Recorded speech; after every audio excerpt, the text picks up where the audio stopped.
Okay, so now the nuts are torqued to the proper spec. The main bearing nuts are torqued to 25 foot-pounds. The outer ones are torqued to 15 to 17, somewhere in there.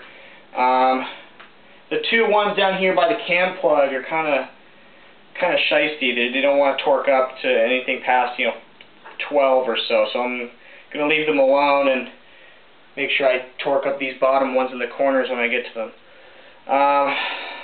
Going to go ahead and turn this now.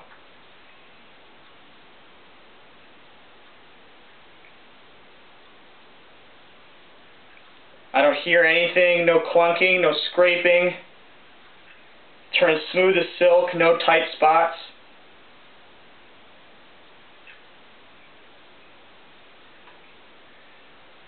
Yep.